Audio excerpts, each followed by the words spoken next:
अब अगले मास की बात करते हैं। ये मास है इक्विवेलेंट मास, ठीक है। इस मास का खूब इस्तेमाल होने वाला है, बहुत सारा इसका यूटिलिटी है, एप्लीकेशन है, जो कि फ्यूचर में आपको समझ में आएगा। लेकिन यहाँ पर हम इसे डिस्क्राइब करते हैं।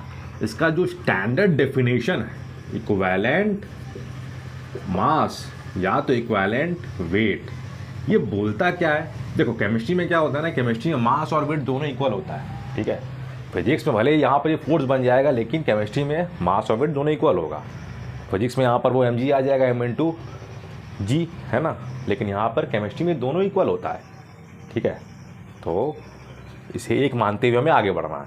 तो स्टैंडर्ड डेफिनेशन ये बोलता है कि इक्विवेलेंट मास एलिमेंट का मास होता है, उस एलिमेंट का मास होता है, ठीक है। एलिमेंट इक्विवेलेंट मास जो है वो एलिमेंट का मास है, ठीक है, जो कि कंबाइन करता है 1.008 बाई पार्ट, है ना, बाई पार्ट ऑफ मास किसका? हाइड्रोजन का।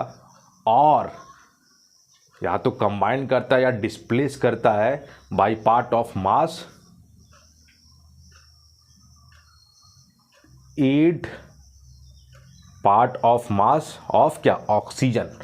और या तो डिस्प्लेस करता है और कंबाइन करता है 35.5 part by mass of chlorine. नहीं समझ में आया? नहीं समझ में आया, ठीक है, चलो कोई बात नहीं। पहले से लिखते हैं, इक्विवेलेंट मास क्या होता है? मास ऑफ एलिमेंट कंबाइन और डिस्प्लेस्ड, ठीक है। किसको डिस्प्लेस और किसको कंबाइन करेगा? 1.008 parts by mass of hydrogen और 8 part by mass of oxygen और 35.5 parts by mass of chlorine. बोलो नहीं आया? बिल्कुल नहीं आया, मुझे मालूम है। ये स्टैंडर्ड डेफिनेशन आपके पल्ले पढ़ा नहीं होगा, ठीक है, कोई बात नहीं, कोई बात नहीं, ठीक है। थोड़ा केमिस्ट्री लगाना, है ना। इनकी नीयत क्या होती है हाइड्रोजन की? या तो कंबाइन या तो डिस्प्लेस। इनकी नीयत क्या होती है ऑक्सीजन की? या तो कंबाइन या तो डिस्प्लेस। इनकी नीयत क्या है क्लोरीन की? या तो कंबाइन या तो डिस्प्लेस। तो यहाँ पर हम एलिमेंट के लिए इसको डिफाइन कर रहे हैं, जबकि इक्विवेलेंट मास सब्सटेंस के लिए भी डिफाइंड है। एलिमेंट के लिए भी है, एसिड के लिए भी है, बेस के लिए भी है, सॉल्ट के लिए भी है, ठीक है। इन सब के लिए इक्विवेलेंट मास डिफाइंड है। लेकिन यहाँ पर ये एलिमेंट के रेस्पेक्ट में ये स्टैंडर्ड डेफिनेशन होता है ना। तो एलिमेंट के रेस्पेक्ट में अब देखिए, हमें अगर किसी एलिमेंट का इक्विवेलेंट मास निकालना है ना, तो ये कंबाइन करा और डिस्प्लेस करा कितना? इतना पार्ट से। अब थोड़ा ध्यान देना, आपने बचपन में क्लास 9 में पढ़ा था वैलेंसी के बारे में। वैलेंसी क्या होता है? कंबाइनिंग कैपेसिटी होता है। कंबाइनिंग कैपेसिटी, है ना, किसी भी एलिमेंट की कंबाइनिंग कैपेसिटी को हम क्या बोलते हैं? वैलेंसी बोलते हैं, ठीक है। तो हाइड्रोजन का वैलेंसी क्या है? 1। तो कंबाइनिंग कैपेसिटी क्या हुआ? 1। तो मास कितना है? एक हाइड्रोजन जब कंबाइन कर रहा है या फिर रिमूव हो रहा है, तो वहाँ पर रेफरेंस कितने मास का आ रहा है? 1.008।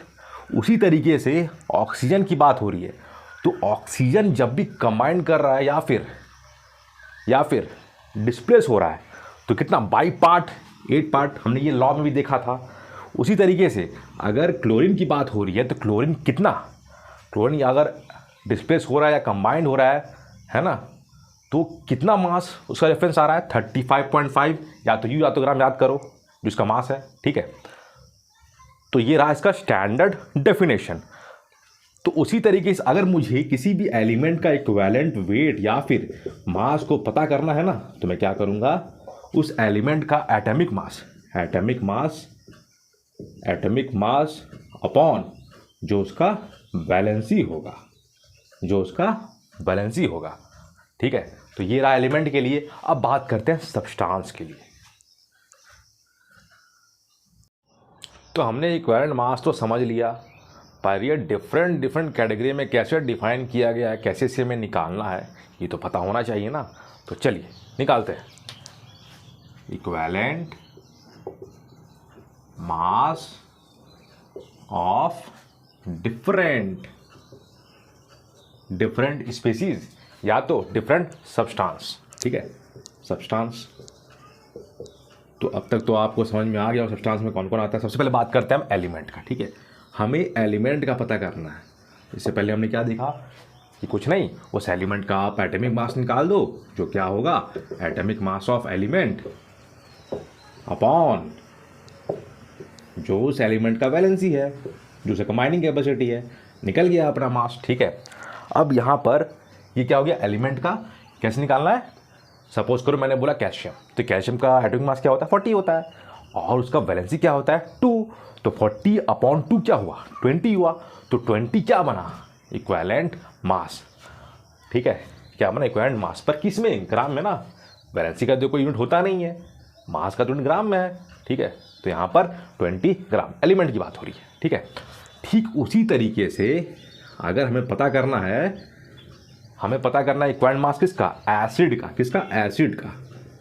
तो एसिड का फितरत क्या होता है, क्लास 10 में हमने सब बड़े बखूबी तरीके से पढ़ा है। क्या एसिड क्या होता है, जो कि आयनाइज करने पर क्या, H+ आयन रिलीज करता है, ठीक है। H+ आयन क्या रिलीज करता है। तो किसी भी एसिड में जितना नंबर ऑफ, मतलब more than 1 number of H+ तो आयन होगा ना, मतलब मोर देन H+ आयन वो रिलीज कर सकता है, ठीक है। तो यहाँ पर एसिड का जो मास होगा, ठीक है, एसिड का जो मास होगा मॉलिक्यूलर वेट, ठीक है, मतलब मॉलिक्यूलर मास जो होगा अपॉन जितना नंबर ऑफ H+ वो रिलीज कर सकता है, दूसरे भाषा में रिप्लेसेबल H+ आयन, ठीक है। और तीसरे भाषा में इसे ही बोलते हैं बेसिसिटी। इसे क्या बोलते हैं, बेसिसिटी। तो मैं बोल सकता हूं कि एसिड जो हो गया उसका इक्विवेलेंट मास हमें निकालना है, तो एसिड का जो मॉलिक्यूलर मास हो गया अपॉन जो हो गया बेसिसिटी, क्या हो गया, बेसिसिटी ऑफ एसिड। इसका मतलब क्या हुआ, number of replaceable H+ ion, ठीक है। ठीक इसी तरीके से बेस की भी कब बात कर लेते हैं। बेस भी होगा ना, तो बेस का फितरत क्या होता है, बेस OH निकालता है। बेस क्या निकालता है, OH। तो बेस का जो मॉलिक्यूलर मास होगा, एक तो वो हम लिखेंगे, वो क्या होगा, मॉलिक्यूलर मास, ठीक है। मॉलिक्यूलर मास ऑफ बेस हो गया, है ना, upon number of replaceable OH minus, और इसे ही तो बोलते हैं क्या, एसिडिटी। इसे क्या बोलते हैं, एसिडिटी। तो एसिडिटी ऑफ बेस, यानी कि number of replaceable OH minus आएगा, ठीक है। तो यहां से आप निकाल लोगे। अब 4th कैटेगरी में आते हैं, सॉल्ट, है ना। केमिस्ट्री में एलिमेंट देख लिया, एसिड देख लिया, बेस देख लिया, अब सॉल्ट की बारी। अब बात करते हैं सॉल्ट के बारे में। सॉल्ट जो होता है, सॉल्ट का आप इक्विवेलेंट मास कैसे निकालोगे, ठीक है।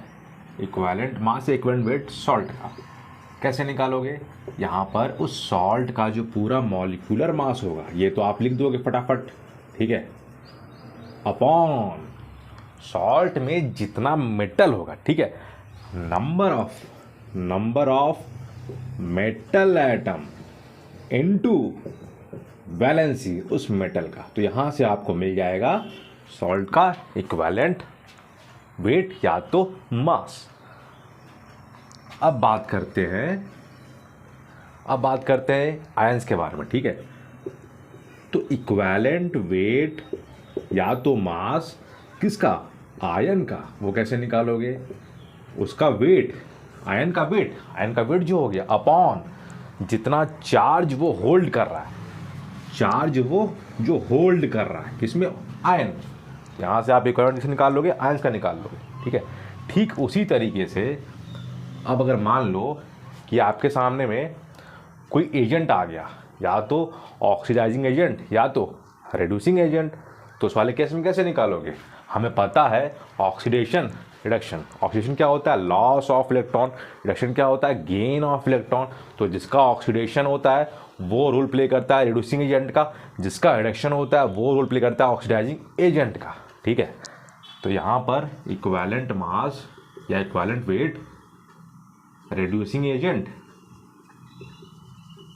या तो ऑक्सीडाइजिंग एजेंट, ये कैसे निकालोगे?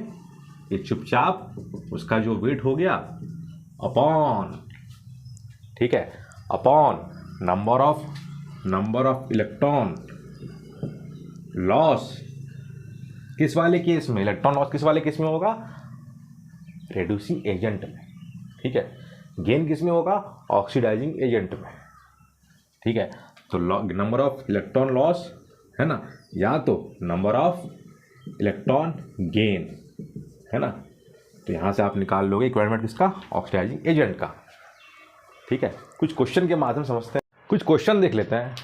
अगर मैं एलिमेंट की बात करूं तो अगर मैं आपसे पूछता हूं कि बताओ कैल्शियम का इक्विवेलेंट मास कितना होगा, तो आप क्या करोगे? सबसे पहले तो क्या, इसका एटॉमिक मास, तो एटॉमिक मास कितना हो गया? एटॉमिक मास हो गया इसका 40 अपॉन वैलेंसी कितना हो गया?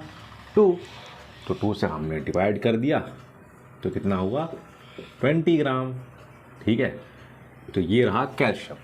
उसी तरीके से अगर मैं एसिड की बात करूं, चलो मैं एक एसिड लेता हूं H2SO4, H2SO4 लिया मैंने।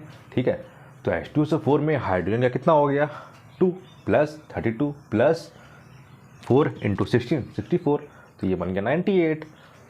तो इक्विवेलेंट वेट कितना बनेगा इसका?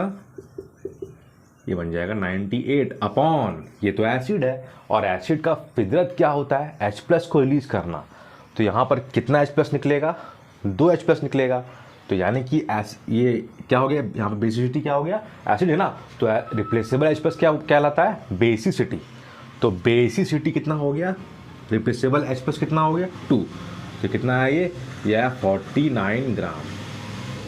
ठीक है, उसी तरीके से अगर मैं एक और लेता हूँ कैल्शियम हाइड्रोक्साइड, ये तो बेस है, कैल्शियम हाइड्रोक्साइड ये तो बेस है। तो बेस वाले केस में इक्विवेलेंट मास कैसे निकालेंगे? पहले तो हम इसका मास निकालेंगे, इक्विवेलेंट वेट बोलो या मास बोलो बात बराबर है, कोई फ़र्क नहीं पड़ता। कैल्शियम में कितना हो गया? 20, और ये कितना हो गया? OH 2 16 32, हाँ ये हो गया 74, ये टोटल आ गया 74 अपॉन कितना OH माइनस निकलेगा, यानी कि एसिडिटी कितना होगा? 2 होगा। तो हमने यहाँ पर 2 से डिवाइड कर दिया, तुम चले गए, तुम भी चले गए, तो कितना बन गए? 37 ग्राम। ठीक है, ये हो गया 37 ग्राम। लेकिन क्या आपने किसी भी कंपाउंड में जितना हाइड्रोजन देख लिया उतना पूरा हाइड्रोजन क्या रिप्लेसेबल होगा? मतलब अगर मैं बोलता हूँ H2SO4, तो यहाँ पर क्या पूरा 2H रिप्लेसेबल होगा? हाँ, इसमें तो होगा। लेकिन वहीं मैं अगर बात करता हूँ HPO3, HPO2, इन दोनों केस में रिप्लेसेबल H+ आयन जो होता है ना, उसका अलग कहानी है, और वो आप तब पता कर पाओगे जब आप स्ट्रक्चर बना पाओगे। ठीक है, मैं थोड़ा सा एग्जांपल आपको दिखाता हूँ। जैसे मैं बोलता हूँ H3PO4, शुरुआत यहाँ से करता हूँ, H3PO4, तो H3PO4 इसमें कितना रिप्लेसेबल होगा? ये तो आप देख के अनाड़ी मार दोगे 3, और 3 निकल भी जाएगा। कैसे निकलेगा देख लो। फॉस्फोरस डबल बॉन्ड O होता है, ये OH होता है, यहाँ पर भी OH होता है, यहाँ पर भी OH होता है, तो यही H निकलता है। तो रिप्लेसेबल H कितना हो गया? ये H, ये H, ये H। तो H3PO4 का तो आपने 3H निकाल दिया, तो इस वाले केस में H3PO4 वाले केस में जो बेसिसिटी होगा वो 3 होगा। लेकिन H3PO3 वाले केस में क्या होगा? H3PO3 वाले केस में क्या होने वाला है? अगर मैं बोलता हूँ H3PO3, तो यहाँ पर ऑक्सीजन 3 है, हाइड्रोजन भी 3 है, तो क्या होगा? इस वाले केस में एक ऑक्सीजन कम हो जाएगा। तो एक ऑक्सीजन जो कम होगा वो कौन सा ऑक्सीजन होगा? चलो इस ऑक्सीजन को हमने निकाल दिया। अब कितना बचा? 3H है और 3 ऑक्सीजन है। तो क्या 3 हाइड्रोजन निकाल दें? नहीं ना। क्यों नहीं निकाल सकते? क्योंकि अगर हमने इस हाइड्रोजन को निकाला तो ये अनस्टेबल हो जाएगा, इसीलिए ये H नहीं निकलेगा, है ना। इसके अलावा जो O के साथ में H है वो तो निकलेगा, लेकिन ये H नहीं निकलेगा।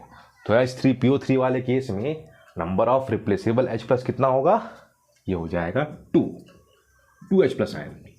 उसी तरीके से H3PO2 वाले में कितना होगा, वहाँ पर आप बना कर देख लेना, ठीक है ना। आपने ट्राई करना, H3PO देख लिया हमने, H3PO3 देख लिया, H3PO2 अपने से बना के देखना, ठीक है। तो ये रहा कुछ क्वेश्चन, और भी क्वेश्चन करते हैं, और क्वेश्चन देख लेते हैं, ठीक है। कुछ और क्वेश्चन में शुरू करते हैं कैल्शियम कार्बोनेट से। तो कैल्शियम कार्बोनेट तुम क्या हो, तुम्हारे अंदर तो कैटायन भी और एनायन भी है, तो तुम कौन से वाले इक्विवेलेंट मास वाले फॉर्मूला में आ जाओगे, चार्ज वाले, मतलब ये सॉल्ट हो गया ना, ठीक है। तो सॉल्ट में जितना नंबर ऑफ एटम इनटू जो उसका वैलेंसी होता है, तो इसका इक्विवेलेंट मास क्या होगा, जो इसका टोटल मास कितना होगा, 40 + 12 + 3 × 16, ये बन जाएगा 100 अपॉन कितना मेटल है, एक मेटल है, और एक मेटल हुआ कितना वैलेंसी, 2 वैलेंसी, तो क्या हो जाएगा 2। तो ये खत्म कितना बन गया 50। तो 50 ग्राम किसका आया, कैल्शियम कार्बोनेट का। उसी तरीके थोड़ा सा आगे बढ़ते हैं, अगर मैंने दिया COOH, तो इसका इक्विवेलेंट मास क्या निकलेगा, ये है क्या, ये तो एसिड है, और एसिड में इक्विवेलेंट मास निकालने के लिए हमें चेक करना पड़ेगा कितना H प्लस वहाँ से निकल सकता है। तो इस वाले स्ट्रक्चर में एक तो H ये हो गया, एक H ये हो गया, है ना, तो 2 तो निकल गया। तो हमारा पहला काम क्या होगा, हम सबसे पहले इसका मास निकालेंगे। तो ये कितना हुआ 12 हुआ, ये कितना हुआ 16, ये कितना हुआ 16, और ये कितना हुआ 1, 32, 34, 44, 1, 45।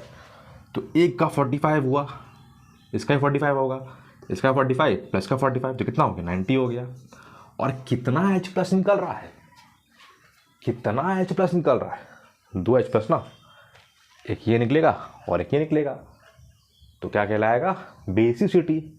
जितना रिप्लेसेबल H प्लस होगा उसको हम बोलते हैं बेसिसिटी। तो यहाँ हमने 2 से डिवाइड कर दिया, तो क्या बना 45। तो इस वाले क्वेश्चन में क्या आएगा 45 आएगा, ठीक है। थोड़ा सा और आगे बढ़ते हैं और सॉल्ट में आते हैं। चलिए मैं 2 सॉल्ट देता हूँ, ठीक है। जैसे मैं एक सॉल्ट देता हूँ आपको Al2SO4 (MgSO4) इसका हमें बताना है क्या, इक्विवेलेंट मास। तो मास निकाल छोड़ देते हैं, ठीक है। मास हम लेट कर लेते हैं, यहाँ पे पूरा मास जो है ये माना M है, कैपिटल M है। तो आप बताओ इक्विवेलेंट वेट क्या होगा, ठीक है ना। या तो ऑप्शन देते हैं M/4 होगा, M/3 होगा, M/2 होगा, या तो M/5 होगा, है ना। 4 यहाँ मैंने ऑप्शन दे दिया। तो हमें क्या करना है, हमें इसके नर्व को पकड़ना है, ठीक है। तो नर्व कैसे पकड़ा जाए, बारी बारी से सारे सॉल्ट को ध्यान से हम देखते हैं, ठीक है। तो इस सॉल्ट में, पहले वाले सॉल्ट में कौन है, यहाँ पर एल्युमिनियम है, ठीक है। तो एल्युमिनियम कितना 2 है, तो एल्युमिनियम +3 होता है, और 2 एल्युमिनियम कितना हो गया +6, है ना। उसी तरीके से SO4 जो हो गया, ये कितना हो गया SO4 2 माइनस होता है, और 3 ये हो गया +6, तो यहाँ पर कितना आ गया 6, यहाँ पर चार्ज आ गया। अब बात करते हैं मैग्नीशियम सल्फेट का। तो मैग्नीशियम सल्फेट में यहाँ पर मैग्नीशियम ये 2 हो गया, और ये कितना हो गया ये -2, तो यहाँ पर भी 2 आ गया। उसी तरीके से कॉपर सल्फेट, तो कॉपर सल्फेट में क्या, सल्फेट में भी यहाँ पर -2 हो गया, यहाँ पर 2 हो गया, तो यहाँ पर 2 आ गया। दैट मीन्स कि हमें इसे जोड़ देना होगा, है ना। इसे अगर हमने जोड़ दिया तो कितना आया 6 + 2 + 4 + 10, तो ये आ गया 10, ठीक है। तो यहाँ पर इसका जो इक्विवेलेंट मास होगा वो क्या होगा, वो होगा M/10। तो इनमें से कोई भी नहीं है, क्या होगा M/10, ठीक है, नन ऑफ दिस ऑप्शन। तो यहाँ पर इसका इक्विवेलेंट मास क्या होगा, m/10। m क्या हो गया, इसका पूरा मॉलिक्यूलर मास जो मैंने दे रखा था इनिशियली, ठीक है ना। तो हमने क्या किया, हमने यहाँ पर बारी बारी से उसका वैलेंसी निकाला, ठीक है, मतलब चार्ज बोलो वैलेंसी बोलो, ठीक है, यानी कंपाउंड में चार्ज बोलो, ठीक है, ज़्यादा सही लगेगा, है ना। एक और क्वेश्चन करते हैं इसी तरीके से।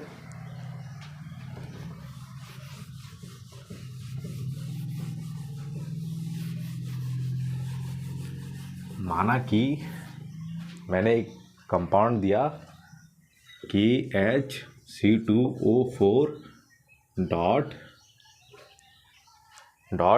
H2C2O4 डॉट 2H2 और बोल दिया इसका मॉलिक्यूलर मास कितना है, कैपिटल M है। तो बताना है कि ये सॉल्ट है, इसका बताना है इक्विवेलेंट वेट या तो इक्विवेलेंट मास कितना होगा। तो वही काम करेंगे, बारी बारी से हम चार्ज चेक करेंगे। तो इस वाले कंपाउंड में पोटेशियम कितना वैलेंसी है, 1, हाइड्रोजन कितना है, 1, ठीक है। C2O4 एक अपना कैटेगरी होता है जो पूरी तरीके से 2- होल्ड करता है ना। तो यहाँ +2, यहाँ 2-, हाँ तो हमें चार्ज मिल गया, यहाँ पर 2 हो गया, ठीक है। उसी तरीके से यहाँ पर भी आते हैं, ये कितना है, 2, तो +1 × 2 ये हो गया +2 और ये 2-, तो यहाँ पर कितना हुआ, 2 हुआ। ये न्यूट्रल है, यहाँ पर तो कुछ नहीं आने वाला है। तो इस वाले केस में जो इक्विवेलेंट मास है वो क्या होगा, m/टोटल 2 + 2 4। तो इस सॉल्ट का जो इक्विवेलेंट मास वो क्या हो गया, m/4।